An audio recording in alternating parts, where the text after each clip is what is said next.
Hey guys, Argent here with a character profile of Padme Amidala.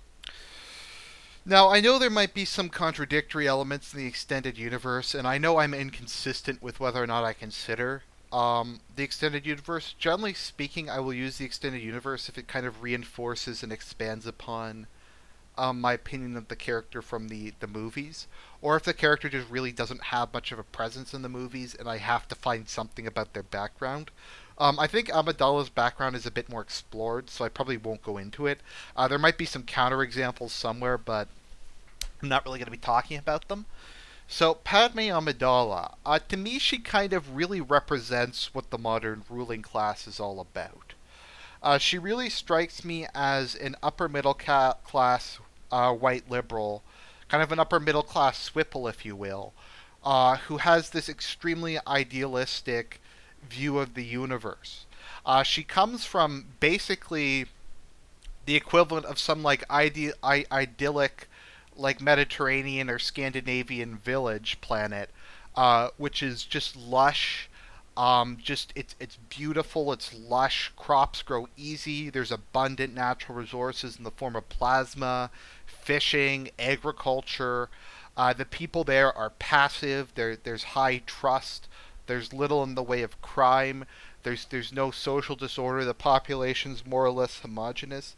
In other words, she's kind of like an upper middle class white politician who comes from an all white gated community, and it doesn't have to really live in the real world. They're able to live in kind of white liberal land, and they're able to more or less ignore the actual sufferings of the world. And I think in like the deleted scene, she goes and does some like project on like the Naboo's moon to save some people without agency. I don't know. I think there's like some Dindu aliens or something that she goes and tries to save. And really, she just kind of like that obnoxious girl you knew in like high school or university who was always like ranting about some feminist or some social justice warrior cause, and like she gets people to give her money to go on some stupid trip to the third world to do like a week of like volunteering, but spends most of the time playing with elephants and like partaking in tribal dances, etc. That's more or less how I kind of view her. She kind of brings this perspective to everything, and what makes her dangerous isn't this naive perspective.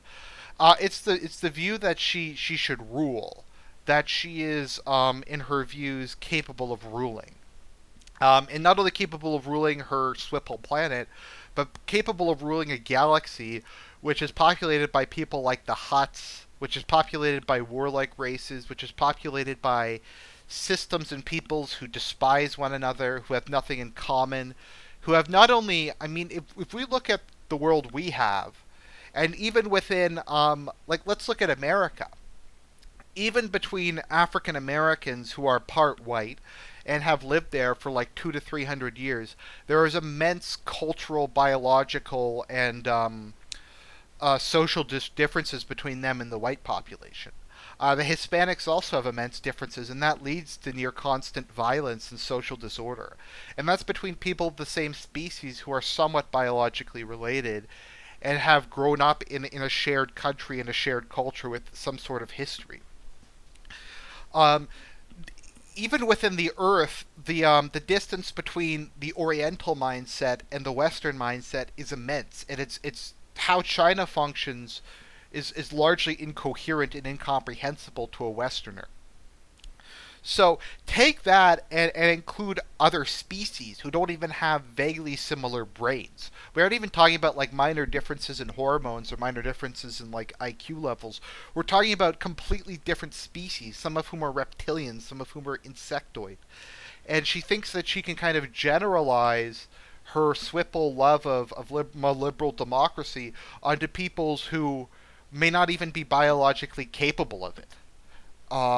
They just like if you think that differences between people who are the same species are insurmountably vast, how much vaster must it be to try and bridge the gap between Huts and Twi'leks? But she seems to think this, and this is kind of I see as her career. They're stupid planets not willing to have a military, They get invaded, and they aren't particularly willing to fight back. They have like a couple guards who I guess protect her. They're peaceful, but for whatever reason, they have blasters hidden in the throne. But largely, they just kind of say, we're defenseless. We aren't willing to defend ourselves. We aren't willing to fight for anything we possess. If we get in trouble, we're just going to go and ask other people to bail us out. We aren't willing to contribute anything to our defense. We aren't really willing to raise any arms in our defense. We're willing to go to the Gungans, who are a people we've driven underwater, and apparently there's like some form of like war between the two, and the Gungans had such high time preference they couldn't wage a proper war.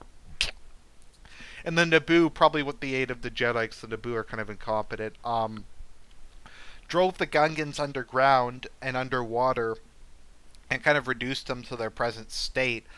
But they have to rely on them to fight their war for them, and they have to rely on the Galactic Republic to fight their war for them, because they are completely incapable and unwilling to fight for themselves.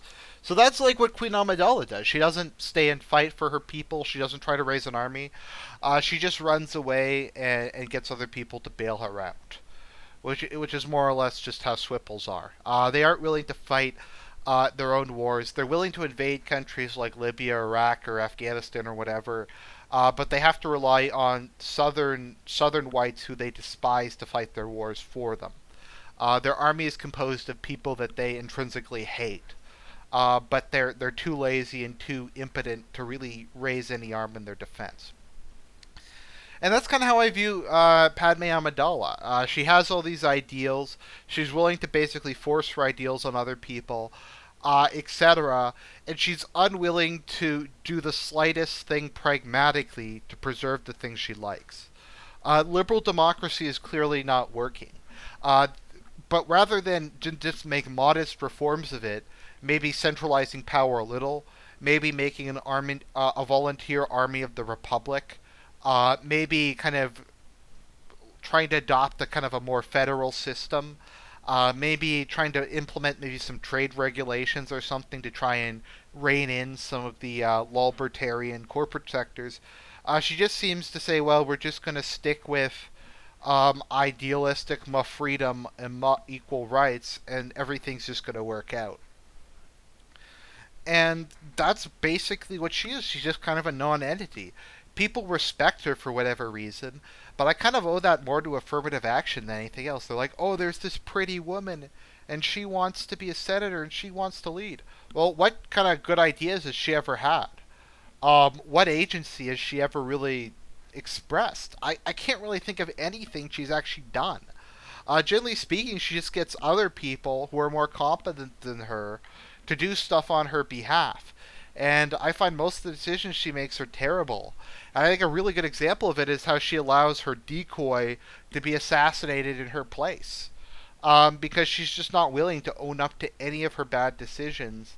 And she's not willing to own up to the fact that she's clearly completely unsuited for command and for leadership. And that's just kind of the way I feel about Padme Amidala. She's just kind of a failure as a leader because she's not really a leader. She's just kind of there because George Lucas wanted a strong female character.